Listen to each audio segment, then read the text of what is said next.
I love doing these shows because I get to connect with the most amazing people. So today we have Heather Flemming, and I am so excited she is with us.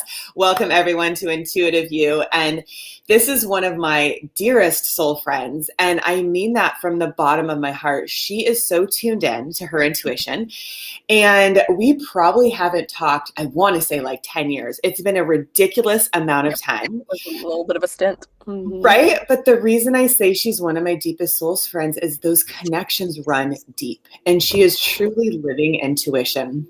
And she's just an example of love. And she was just telling me how old she is, which is ridiculous because she looks like 10 years younger than she really is.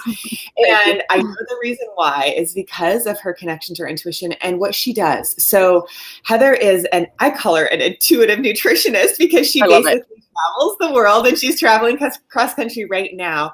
And she teaches people how to live and eat intuitively and really build their bodies up so they are like that instrument of spirit, of that life force, of their intuition, and they can truly live their best life. So Heather, without any further ado, welcome to the show. Thank you so much for being here. Hello, beautiful Abby. And I love the name of your Intuitive You, because I just, like, the day before I heard from her again, I bought Nourish You, like Nourish University, the day before. I couldn't wait to tell you that. Yeah. So we're on the same wavelength, of course. Totally. Yeah. And Heather, I would love for you to share, how you started getting connected to your intuition, because I know we met on that frequency, but I know there was a moment before that you actually felt that, right? Because you've just been living that way for a long time. Yeah. I would say I was as a child, and I think this will resonate with a lot of people, I was totally an intuitive, playful, like really into my imagination and free.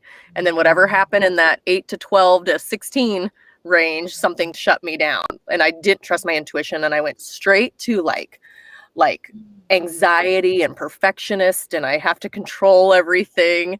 Anybody else recovering perfectionist out there? Yeah. And then I had my intuitive hit back. I grew up in Nebraska, and I had another intuitive me up on my return to Saturn, my 28th birthday.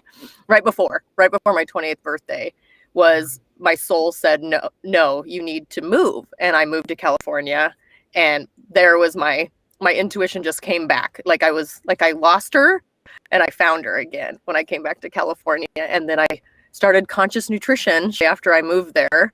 And now, like, I was scared of intuition and emotions. I was scared of them for a long time too, like scared of my own emotions. And when I worked as a clinical nutritionist, I'm like, well, I just don't want to talk about people's psychology. And now that's all I love to talk about is our psychology and our operating system and what's going on behind the scenes, especially with food. Because the food conversation and confusion is, rampant right now. But what's going on behind that? And it's not just the food. Is my new is where agreed. So like, I know for sure, both myself and many people I've talked to, I just know the world at large. There is, I feel like exactly what you said, like two paths, anxiety and fear, or love and intuition. And so 100%. I would love for you to share, how to stay in alignment with love and intuition in the midst of feeling anxiety and fear. Because if you can overcome that and move into your intuitive center, you're on your soul's path, right? And so it's not to say that you don't ever feel anxiety or fear. Like I certainly don't know anybody that doesn't. I think it's part of the human experience. Like, let's just be real, And then how you come to those moments with your intuition, with that center point of love. So I would love for you, if you're open to sharing, how you have done that and how you work with your clients to get them over that hump and then move into the eating part, because everything starts. Yep. Well, as a young child, I had acne at the age of 9 and was on antibiotics for like 20 years. Mm-hmm. Okay. You're fine. I wasn't fronting at you. I just was looking at the chat to make sure. I saw it too. So I was just checking to make sure people could hear us. Okay, cool.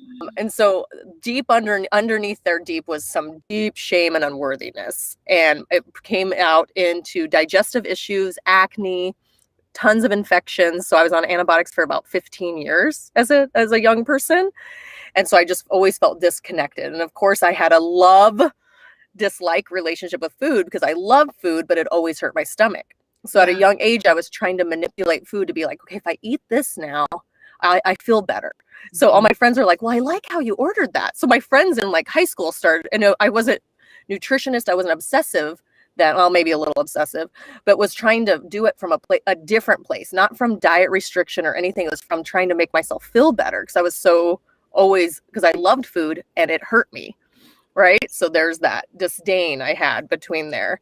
And then when I went to college, I studied business, and I took one nutrition class, and I saw like angel wings behind the teacher.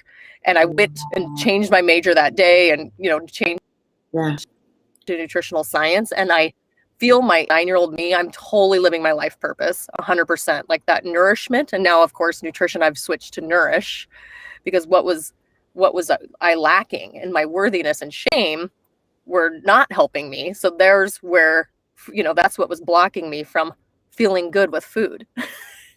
And plus, I was allergic to Nebraska too. I was allergic to everything: wheat, corn, the air, every cat. Like now, I have like very minimal allergies, but I was very allergic to everything. Totally. So something that stood out to me that you said is lack of something, feeling unworthiness. So how do you close that gap? Because the truth is we're whole. So there's something that was told to us as children or adults, or something that happened where we could create a false belief, whether it's lack or unworthiness or guilt or shame or whatever it is. Yeah. So I invite everybody listening, and of course I always do this too, because I'm so stinking transparent, is like, where are those places where you feel anything less than love? Yeah. And can you go into that spot and let your intuition just hold you in pure unconditional love, and feel the truth of that? Feel the truth of the love holding you, and see what the truth is, because there is no lack. There is no unworthiness. There is no unlove, right? In truth of your soul. So it's like going into that time, or whenever that belief was created, and also to forgive yourself for ever misperceiving anything else other than love. It's funny, I asked you the question, I kind of answered it, but I mean, I'm curious what your thoughts are, because I just feel like, we're all connected to the truth, and that is intuition. It is the knowing within us. And so when we get centered in our bodies and start to look at those beliefs and forgive, I don't know why my computer's doing that, the misperception of that. And so I don't know if there's anything you want to add to that, Heather. Well, I'll use the food food analogy, food analogy. So everybody's waking up every day with the laundry list of things they shouldn't eat, because they read the book. They read this book. They listened to this podcast. They're on this diet. The day I freed myself around food, and then definitely connected with the worthiness and the shame that was already there, was the day I went, what if I trusted my body more than I trusted anything I read? Yeah. Anything else. Like my body and I went into a new trajectory of a whole new relationship of acceptance. So it was acceptance first. I never, still to this day, wake up and say I can't eat, wheat, dairy, soy, peanuts, air, whatever. Like I don't wake up anymore with that. And I wake up going, oh, I can't wait. I'm so curious to see what's going to nourish me today. And sometimes it's the simplest things that you're like, I haven't eaten this for a year. All I needed was a peach or a pear, but we've, if you're on keto, those are off the limits, like, or whatever diet you're listening to. And I feel like we've made it so complicated. And I think the desire of all these extreme diets is for us to connect to our intuition. I totally I had an aha moment around it. Instead of me being so resistant to all the extreme diets, my aha moment was, oh, wow, we're actually trying to trust our intuition with this extreme. These extreme philosophies. So that desire is really deep in the collective to go in like, oh, I want to do intermittent fasting. Well, I'm up in Montana right now. I'm on a big, huge road trip, and there's time here with that good. So you can't grow food up here year round, right? So there's times we did have to nest. There's times we naturally had more protein. There's times we had to eat more fruit. And I think that's why all these diet and trying to possess everyone is for them to connect to intuition and come from a place of acceptance. So the day I really healed and forgave myself and not judged and abused myself was the day I was like, I accept my body and I can't wait. And I even remember we might have seen each other. My friends were all like, did you lose 100 pounds yesterday? Or 200, like weight genetically, I lost 1 million. Like I just was a Virgo. So I was trying to be a perfect nutritionist. And I was trying to do the raw food or this. And that day I just went, wait a second. And I remember journaling for a year within my body. And it was so lighthearted because I choose the lighthearted path because it just matches my energy. And so it was so lighthearted. I'm like, okay, babe, what do you need today? And the answers you get, you're like, without judgment, are so freeing and liberating. Yeah. So there's like a new intuitive eating movement out there, but I don't even think it's that. I think it's even deeper. It's a deeper place of acceptance. And it's working with your shame and worth and your rebel and your critic and your obsessive. So I have a food relationship type quiz, and I have people look at that relationship with themselves. Because if we're not relating to all those parts of ourselves, we are rejecting them. And then why wouldn't our stomach hurt all the time? Or blank, fill in the blank. Yeah, that makes sense. Yeah, I wish sometimes your picture's going in and out, sister, but everybody needs to go to Heather's site so you can see her like bold, beautiful essence. Heather, what is your site? So people nutrition.com. Okay. So you can go to www.consciousnutrition.com because I feel bad that I can't control the video quality on both of us actually. Yeah. So just make sure that you check her out online. So you can talk with her more and see her beautiful face. Oh, shoot. I'm so bummed. Oh. No, you're good. We can still see you. It just kind of goes out. So yeah, just taking a moment to pause. What I love about what you just said is really becoming one with your body. And so, we were talking a little bit before we went live, Heather, is about, your body is like the strongest intuitive guide, right? Like it's telling you what's about to happen, what can happen, like it knows. And so for you to fully trust what your body is telling you, and you can really even feel it in the yeses or the nos or the anxiety going in one direction, but the love and the lightness going in another, right? So really trusting your body. And then, as far as intuitive eating, it's funny because I feel like we talked 10 years ago because I'm one of those people that I'm I think so too. Well, my body wants this. Like right now it wants a glass of wine and like now it wants yogurt, like whatever, like take off the judgment because like your body is telling you what it needs in the moment. And so, I still eat really organic, super, super healthy, but I'm just saying I follow the energy of what my body needs. And I've never had a weight problem. Like I feel really good, like it's like, it's really easy. And so it's kind of like when we listen to, our body it's moving us into alignment with our soul, with our intuition, and we naturally feel good.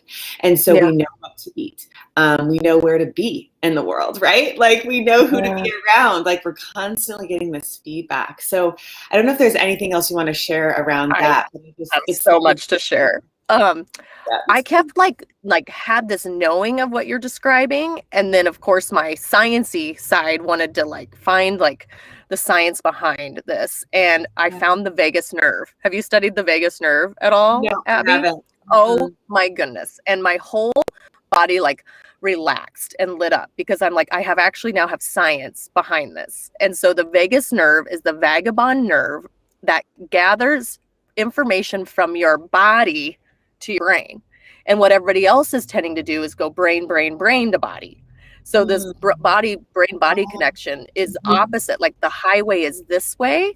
And so for our organs, it goes to all of our organs. And that's, again, 80% of its job is to go body, brain. But I see everyone trying to outsmart their body. So there may be like a subtle sensation that you're craving salty one morning. And you're like, oh, that's weird. I usually crave sweet, let's say. And all of a sudden you're craving salty. Well, your kidneys and bladder may just need a little bit of electrolytes to help your body absorb something.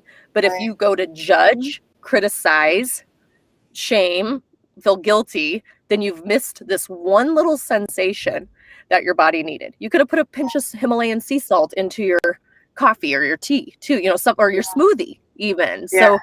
But we sit there in such I sat there so much like hard, just my head was so hard and I didn't want to feel it all. So when I learned about the vagus nerve, and then even the Time Magazine article, there's a Time Magazine article about the science of creativity. And they talk about how our intuition lights up in our body and our brain when we feel this moment of connection. And it's in our back right side, actually. And everyone just described it like, I just felt intuitive, like the answer just came to me. Well, I believe it bubbles up from our body, and our brain and our body like have this moment of, and we all know that. We've like, oh, I thought of Abby and then she called me. Yeah. Or, you know, we've all had little ones like that. Totally. It makes me think, so I was just talking to a friend yesterday about this. Our gut has 500 million cells in it. So it's constantly receiving. So like what you're saying is exactly what I teach too. It's kind of like the gut up, right? Like your intuition, your intelligence is actually, it's the opposite from your brain down. It's your gut coming up to your heart, coming up to your brain, right? It totally is. And I think that it's such a deep embodiment. And I guess that's why I appreciate you so much. One of the reasons is I feel like, you know, there's a sense of ease when you come into contact with somebody who's grounded in love and their intuition. And I feel like we do that for each other. And even people watching this show, like there's a part of you feeling probably ease of like, oh, yeah, this feels right. I'm okay. This feels truth. My body knows. So really just honoring like, what does make you feel ease? What does make you feel connected? What does make your body relax? And kind of moving into those spaces within you and your environment, you know, and the people that, you know, surround you. Did you want to say something else to that? Well, then you'll hear your nervous system when we get into the ease. So it's fight, flight, freeze, and fawn. And I even would put fright in there. Yeah. Fright. Yeah. I've been watching a friend and she's been really fright, and that's really stressing out her nervous system. And mine is fawn. I go straight to fawn. I want to, like a baby deer. Like I want to hide in the grass. Yeah. I'm not a runner or a fighter or a freezer, but I'm a fawner for sure. When I found that was an option, I was like, oh, that's me. I'm overwhelmed. Yeah, when I get overwhelmed. So when we can keep our nervous system flowing, right? So today I had to ground because I had some techie things, always the logistics that can throw off our energy. So I was like, oh, I can reground. And I did. I chose, to leave earlier, had a great conversation with a cute man, like life will show up for us when we're in our nervous system versus like just like out and like spraying it to everyone too, because that's like just emotional like greed and I don't know, it's just emotional. What's the word I want to say? When we're not in our nervous system, we're overflowing and making everybody else take responsibility instead of us taking responsibility too. Does that make sense? Yeah, totally. So I'm just kind of thinking about like times in my own life, if I've ever done that. Like I'm just kind of listening to what you're saying because I'm like, I wonder what that is like. I agree. Like if you're not aware of your energy, like mismanaging it, it can just kind of be projected out and you're like, there we go. Thank you. Yeah. And we're reactive versus responsive. So that's why I fawn, because I want to, because I'm not as reactive. I'm a more fawner. And so I feel like we all want to respond better. So if I'm reacting so quickly to craving sweet, like, oh no, now I'm a bad person. I'm a bad nutritionist because I craved sweet. I am in reactive phase. So right then that stresses out all your hormones, your cortisol, leptin. I saw someone asked about leptin here. Leptin, glucagon, ghrelin, insulin, all of your hormones. When you're constantly reacting, your hormones are in a disarray. They're in flare up. So that's why inflammation is so prominent. And we're all talking about it in the, the nutrition and wellness field, but it's every moment. So if I go, I'm craving a Big Mac. I'm going to say something crazy right now. Like, I'm craving a McDonald's Big Mac just because I don't even know how I came up with that. But I have zero judgment with myself now. I haven't eaten a Big Mac for decades, but I have zero judgment because I'm like, oh, Heather, isn't that cute? It's so interesting. What the heck's going on? What else do you need? So I would probably have a bean burger coming soon, like a bean burger. I probably would make some potatoes coming soon. So I probably want the fries. So instead of us judging it, I see only everybody reacts to all their stuff and guilty. Then they feel guilty for even thinking about the Big Mac. I'm traveling, so that's probably why I see all the McDonald's signs. And I actually said this, I go, what if we made McDonald's and other fast food places that sell food that isn't fully food pay a tax. It's what I just said on one of our road trips or one of our drives. Because I was like, wow, they can sell something that's not food, which affects our hormones, by the way, everyone. But so that food can affect our hormones, especially processed food. And then we have our own judgment, guilt, shame, reactivity, anger, resentment over here. Look at that. Which one's worse, actually? I would say this one over here. It's the talking, all the thoughts and the stress, because you just threw your nervous system into a state of distress. Yeah. I love what you said about like non-judgment, because the intuitive success coaching process, which I think I actually started when you and I first met, and now it's like a full certification, in the same area, which I was so excited about. I'm like, Heather, oh my gosh, it's down the street from the house that you helped us find. It was so cool. I love it. It was amazing. But the unconditional love and the non-judgment piece, it brings us into that state of equilibrium where we can observe our thoughts, our patterns, our beliefs, and then, become more resourceful. I love what you said. It's so, you just depicted it so well. It really is. It's like we can react and it's like, or we can respond from that place of non-judgment and unconditional love, and then know what to do next. And when we're reactive, you don't get to the bean burger and the beautiful potatoes. Like, you get there because you're reacting, trying to resist what you're like, what's coming into your field, which is more stress. And I would say even the only other word that we didn't say yet would be self-compassion. And I didn't have enough self-compassion because I had like a deep, I would say in the womb, unresolved trauma around shame when I came into this world. And there's my gut. That was my gut. Even though I could feel intuition, but I felt this blockage too. And there's when all my gut distress helped me become a nutritionist. So thank goodness I came into the world with that. Otherwise I wouldn't have maybe got to where I am now too. I love that that's how you see it, is it's like, how can I use this challenge that I was like even born with as a gift? And that's when your intuition comes in. Yes. Ask yourself, ask your intuition, how is this a gift? How can I transform it to actually help myself and others? I too, similar experience, right? Like, how do I change this to be a positive thing? I love that. People with a little more pain and suffering in their lives are people to learn from too. Like, I'm not one of the high, I know many more people with suffering and pain, but man, what is it? The saying is the people with more holes have more light shine through.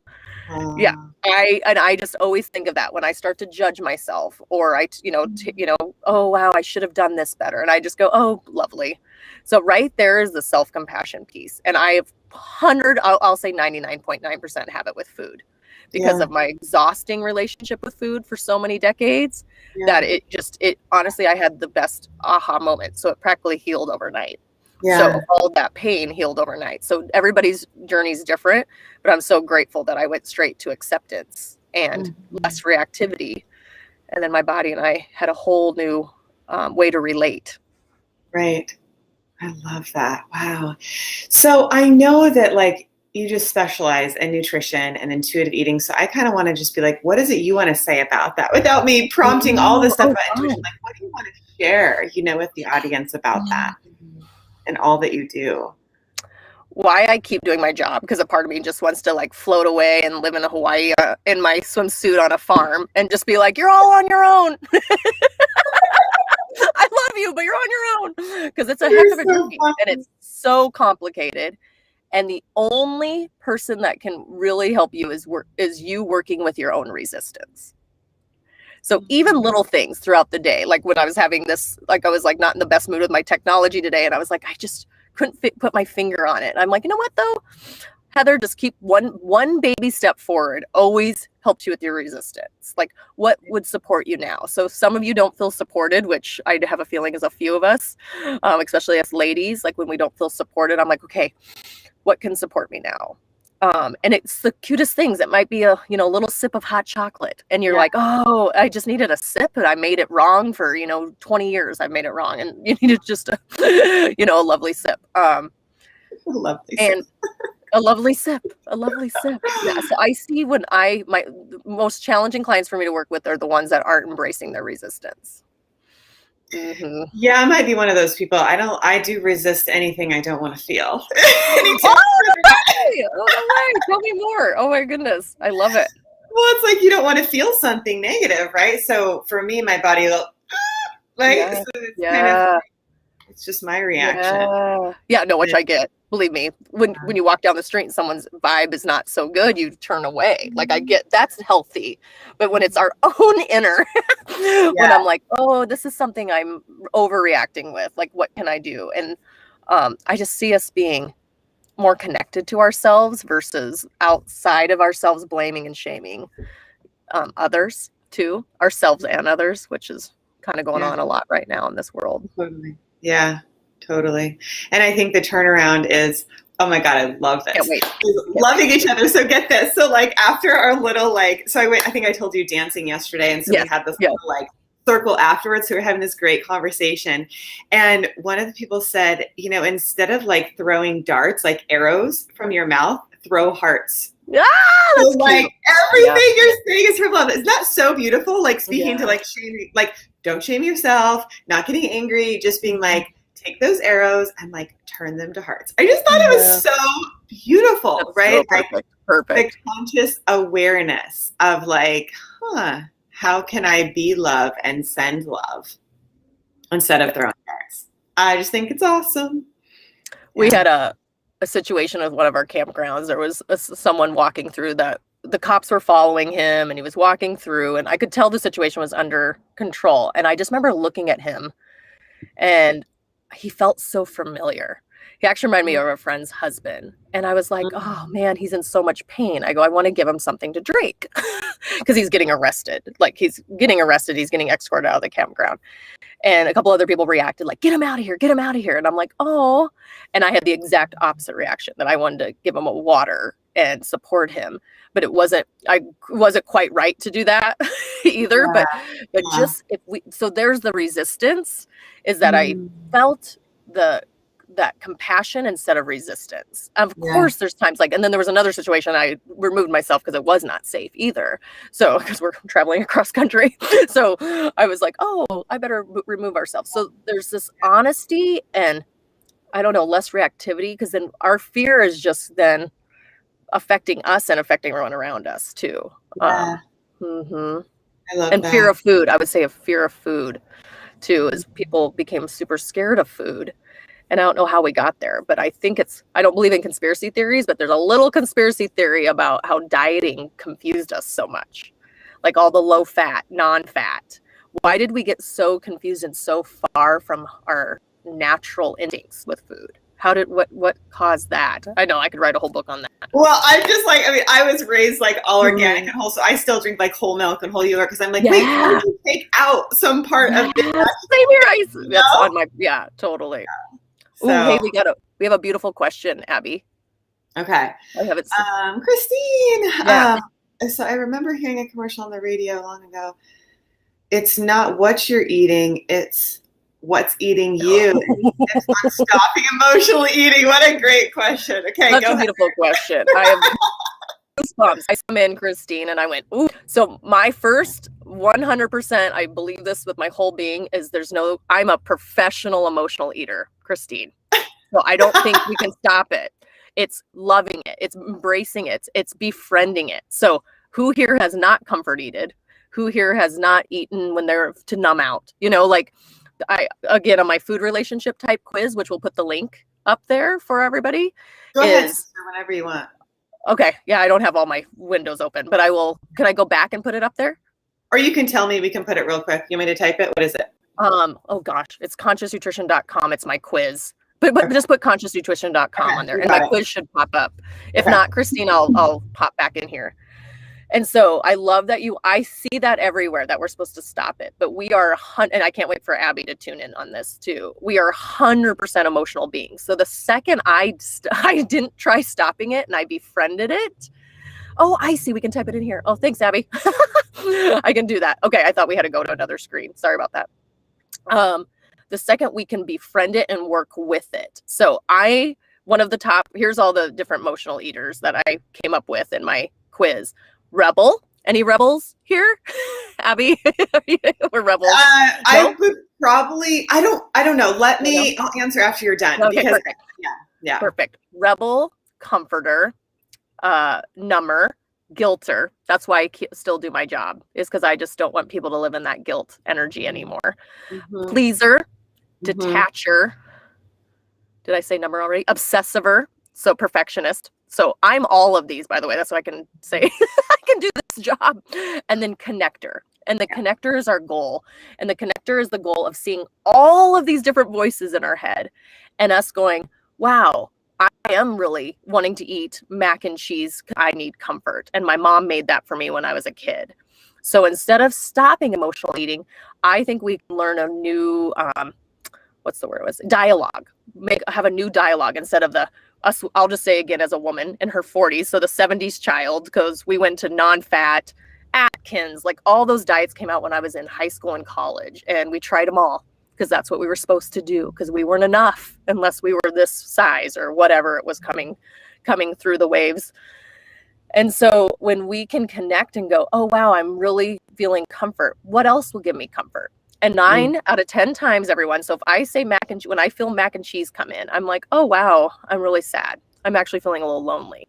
How about I take 5 deep breaths, drink a sip of water, make a cup of tea, call a friend, and then see if I want to make my favorite. I have a vegan mac and cheese, and I'm not a vegan, by the way, but I have a vegan mac and cheese recipe that always makes me feel good. Something about it. So I use rice noodles, sweet potato, carrots, a little bit of lemon and olive oil. And not kidding you, my non-vegan friends love it more than regular. And it's just because if I don't want more congestion, it's not because, oh, I can't ever eat cheese again. It's just, I was like, oh, you know what? This feels better for me. But I will do all those other things first instead of reacting to the mac and cheese, or not reacting and numbing that feeling. Or what's the feeling I'm feeling is a good, what's the feeling I'm feeling? And if I'm lonely, I'm thinking the mac and cheese is going to give me a high, which chemistry-wise, cheese does give us a caseinomorphine high. It gives us a little quick, like morphine, everyone, like a quick burst of energy. It's our serotonin usually. Yeah. So I don't know, Christine, if how that feels does it feel scary to befriend your rebel? Because it's usually, your rebel's usually something in your childhood where you didn't get your needs met. I can't think of anyone on the planet practically. There's something there. So when the rebel's like, I want mac and cheese, give it to me now. It's either maybe she or he is feeling not lack of nurturing. It's parenting and guiding. Like, you know what? How about we focus right now, and then we can circle back and see if we want dinner, or let's have friends over. Like when I always crave a brunch and champagne. Right, Abby? So if I'm constantly craving it, if I'm craving it, I go, oh, you know what? I'm missing connection. I'm going to have a couple friends over and make them brunch. So when I'm catching those things, it's usually a disconnect or something I want to feel more of. So, oh, good, Christine. I'm so glad. She said it makes total sense. Yeah, totally. Yeah, I saw that. Yeah, I mean, I'm not the nutritionist here. I'm the intuitive, but I will tell you the way I do it is I do emotionally eat, and I think it's good. I think that is intuitive. I think you're like, I need this, and now I feel good, and now I'm going to do this. I mean, it's like your body has its wisdom. So I actually believe in emotional eating. And I think, if you start doing it to the point where you're getting sick, well, that's also your emotion saying not to, right? So you can do a little like chip here or there because it feels good. And then if you start going beyond a point that you feel sick, that's your emotion saying, well, I've eaten too much of that. But that's still your emotion saying no, like I feel sick, or your body telling you that, right? Yeah. So it's like if you're listening, your body and your emotions are one as well. And so get what you need, and then you're actually going to find that balance of like, and then now I'm going to come back to the equilibrium, And I bet I can't wait to hear more about intuitive you, but like what old dialogue when I was obsessive, shame, worthy, guilty around every time I ate anything with food, like anything. And the new dialogue is, oh, wow, I'm craving mac and cheese. Oh, that's so interesting. Like I have just a whole new relationship with my emotions now, instead of going straight to judgment, straight to criticism, straight to over analyzing. Oh no, I must have ate bad yesterday, or oh no, I'm a naughty person. Like, now I have none of that. Like, I'm like, oh cool, something's up. Oh yeah, you did have a really tough conversation last night. I bet that's really affecting you. So there's us connecting with our emotions instead of them running wild, and us not hearing them, because they're trying to tell us something. And food too. So I have a whole like nutrition science presentation on how our taste buds are linked to flavors and our organs. So even besides our intuition, it's physical. It's even physical. And we've made it way more complicated, where we just need to simplify it. Like, oh, I'm craving salad. I bet my liver or digestion system needs a little something different. Is the ice of life, everyone. I love ice most. There's something about Mediterranean and blue zones. They're just so, and Rainbow Diet's gorgeous too. I think I know who wrote that. Dr. What's her name? She's really cool. But the blue zones and Mediterranean is more lifestyle and more connection too than just the food. So that's why I don't love the diets that are just the food, but they're deeper too. Mm-hmm. They're deeper relationship with ourselves. Mm-hmm. Mm-hmm. I love that. Wow. So cool. Well, is there anything else you want to share with the audience? And like we have a few people typing in some questions. If anybody wants to type in a question for Heather, please feel free. Yeah, and really, how you connect with your intuition is listening to that gut feeling, that inner knowing, and feeling like you're going to be compelled towards something and move away from something else. So I don't even know if I should start going into this topic, but like the vaccines, right? Like for the corona thing, like my intuition is like, nope, like my body's very pulled away from it. And so this friend I was talking with yesterday, he's just kind of like, yeah. I think I should do it because people have told him certain things about it. So again, and this is actually what I told him, I said, I think similar to what you just said, Heather, beyond what anybody says, I go so deeply into my own intuition. I quiet my mind. I listen to my heart. I move into my gut. I'm very safe. I know I don't have the coronavirus. I've traveled. I know I'm not spreading it, but I know at the center of my being, no matter what anybody tells me, I'm not getting that vaccine, period. And so I can feel that wisdom. And that is your intuition underneath all the noise of what people are telling you, underneath all the noise of diets or whatever. Your body can feel, I want to move towards that, or I want to move away. And if you can trust that deeper knowing, like, when I first started this, actually even before I started my company and I was a kid, I remember I saw this book and it said meditation.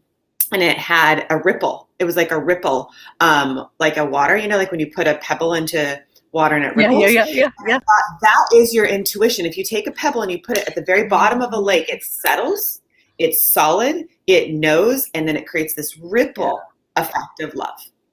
And so I kind of started connecting then deeper, even still, into that knowing, into that knowing, into that knowing, into that truth.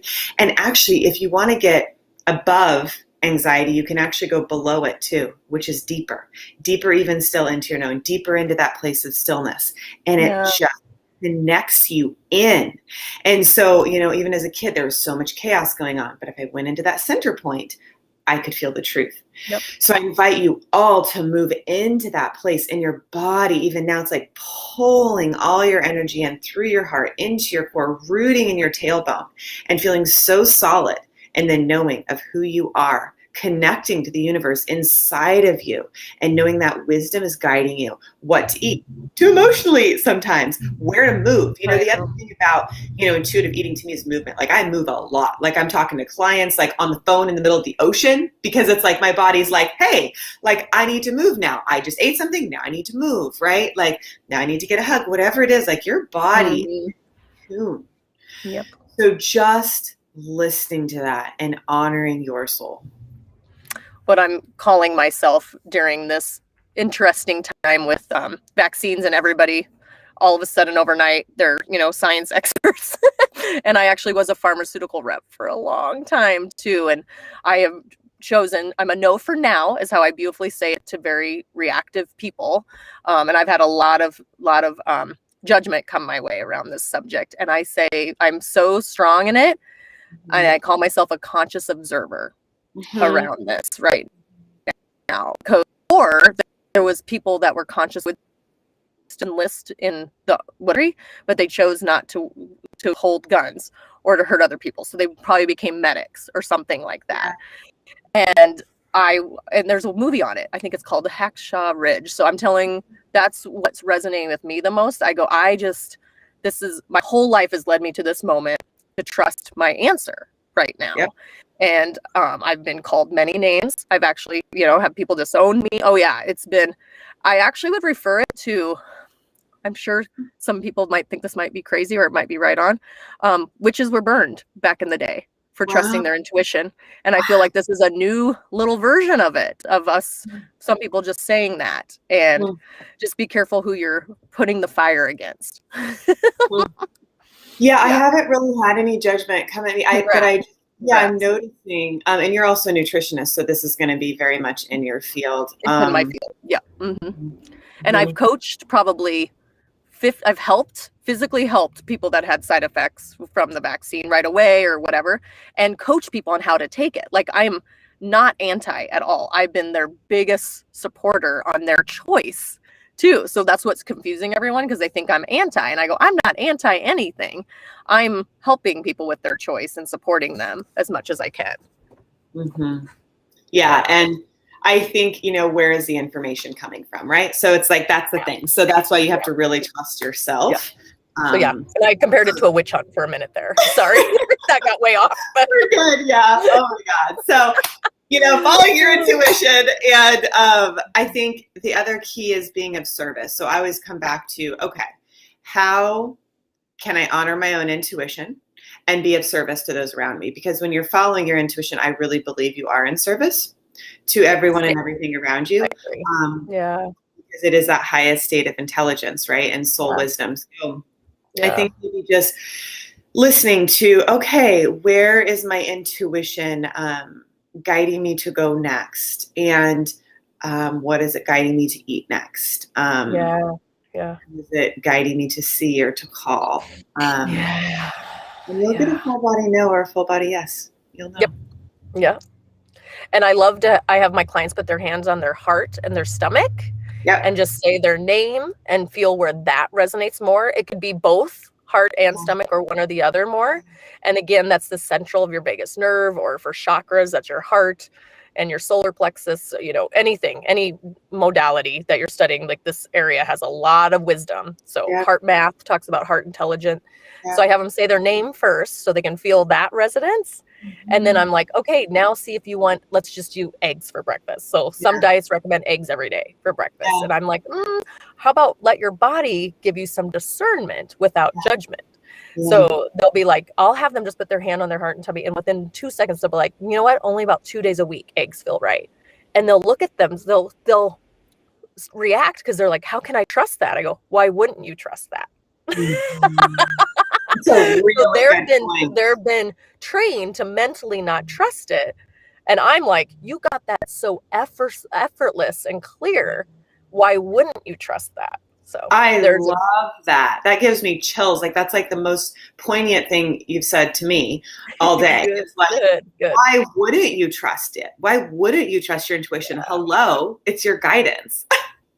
And it does stress people out around you, FYI. So if you're a pleaser, or if it's hard for you to, have discomfort, your intuition and that knowing does stress people out. That was my 2 cents on my choices, is what I've been receiving. So it does trigger people. So whatever, it makes you stronger. And I don't even love to use the word stronger.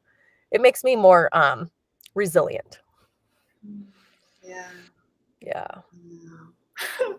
We were talking about that yesterday in the circle. Like, if you know something, and like you say it, like what happens, and like if people just flock away because you're like, it's like I'm taught if they run away, and I was like, well, I guess you just gotta kind of deal with it. It's just, I don't know. It's just funny that you said that, because you kind of have to be okay with the response, and so good with you that you know the truth, and that you also trust that you're going to align with the people of your vibration too, right? So it's like you and I are talking now, right? So like if your light kind of scares people in one sense, because they're maybe not ready to look at something. Okay, now where are you going to realign with some more people who are actually going to make your light shine bright? And to go there and how you make their light shine brighter, right? Because you still are one, right? It's kind of like, where do you need to now migrate towards to have that, unity felt? Mm. Yeah. Cool.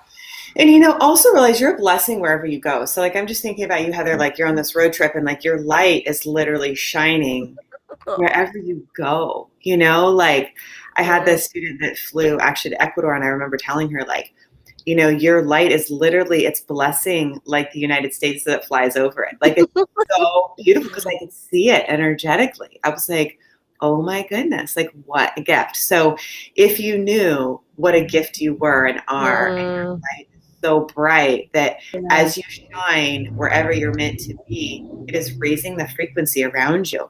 And it is helping people, it's helping the planet. So as you listen to and follow your intuition, you are that bright light. And you are changing the world with your love. And as kids, some people are trained probably, hey, don't shine so bright. Like I remember my family members saying those exact words to me.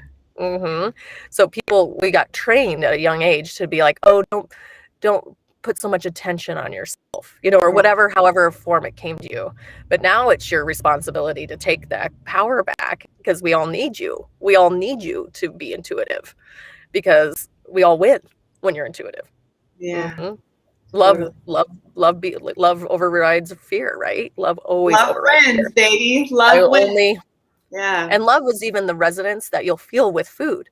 Like I don't have dislike from food. Like even the McDonald's thing, I'm surprised I even said that whole thing about McDonald's, but it was just kind of an aha moment. I was like, oh, wow, what if they just paid a little tax? And it wasn't from a angry, mean nutritionist thing. It was just like, what if they paid a little tax when they serve food that isn't fully food?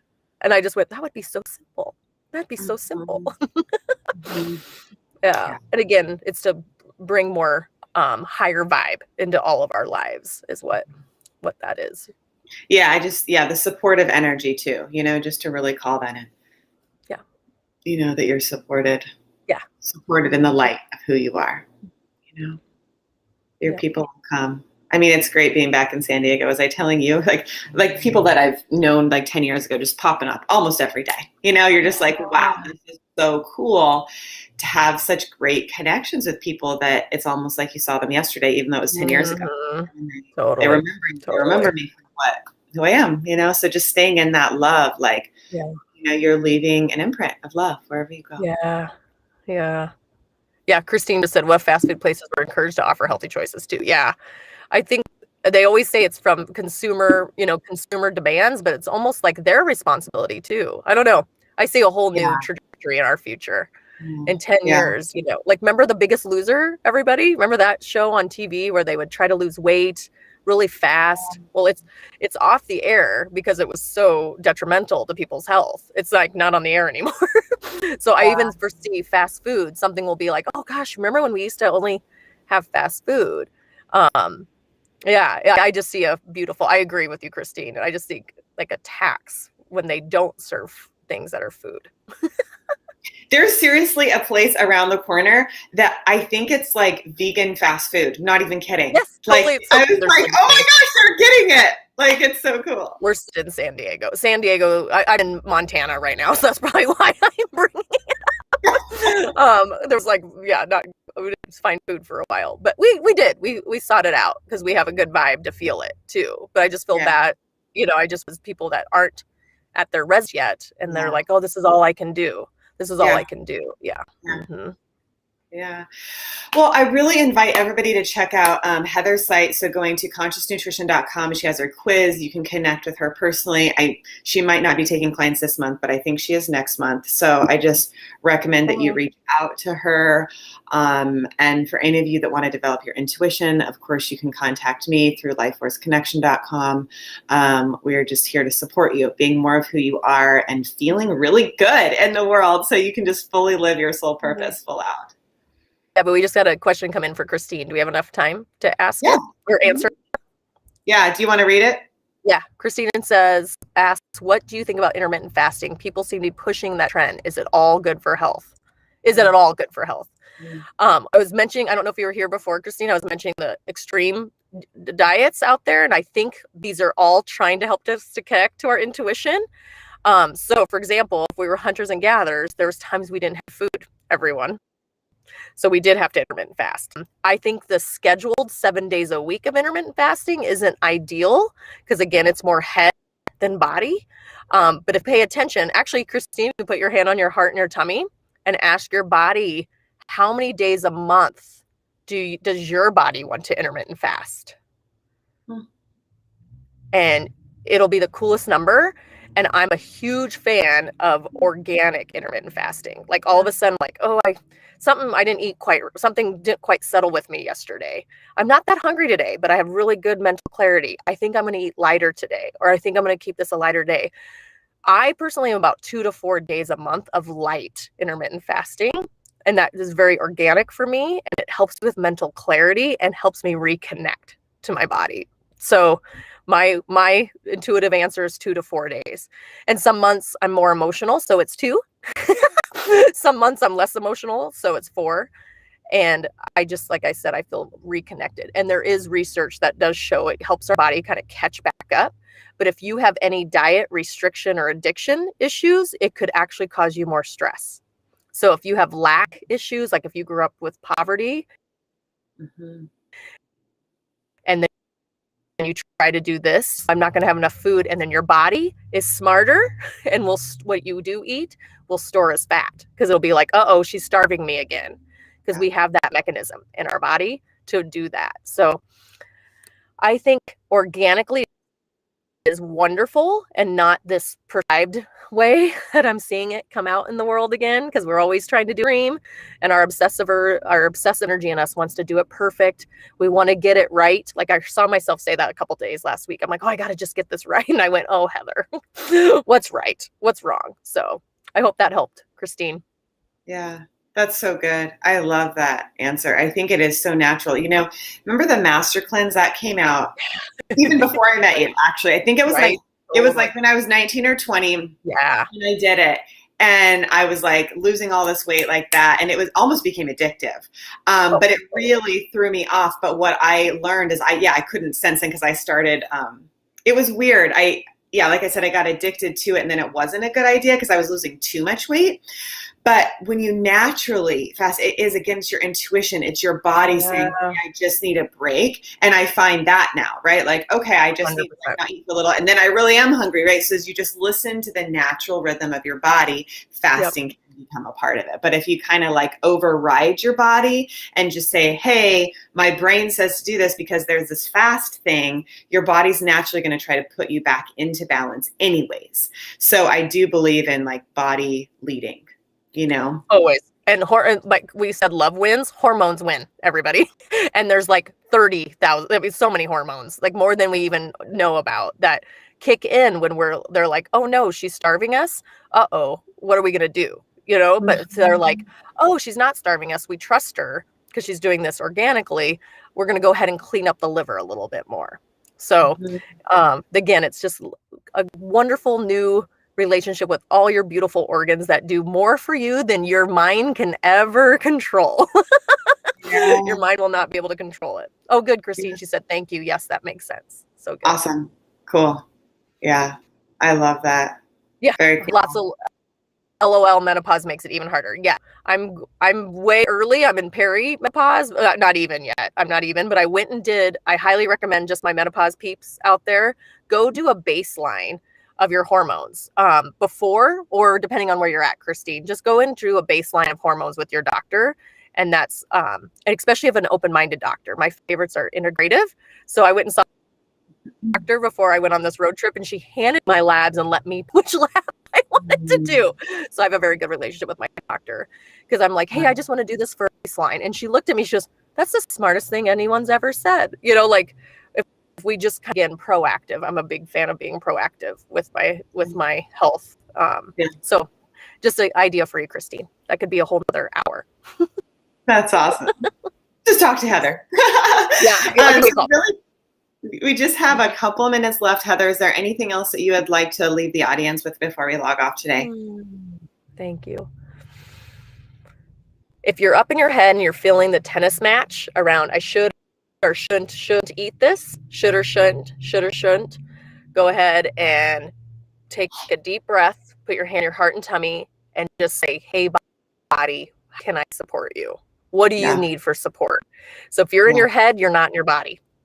And there's 8 million books on the brain-body connection, and everybody's talking about it, but no one's practicing it in the moment.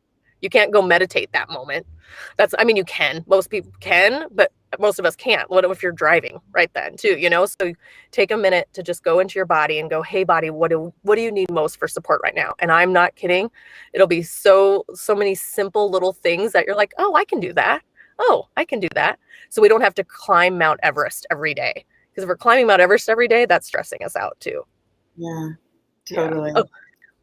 I love that. I love that. Wow. Well, thank you so much, Heather, for just making time out of your busy schedule and your travel time to be with us today. It's just such a gift.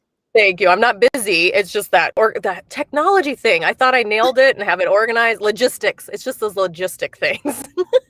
Yeah. So sometimes you're so welcome, Christine.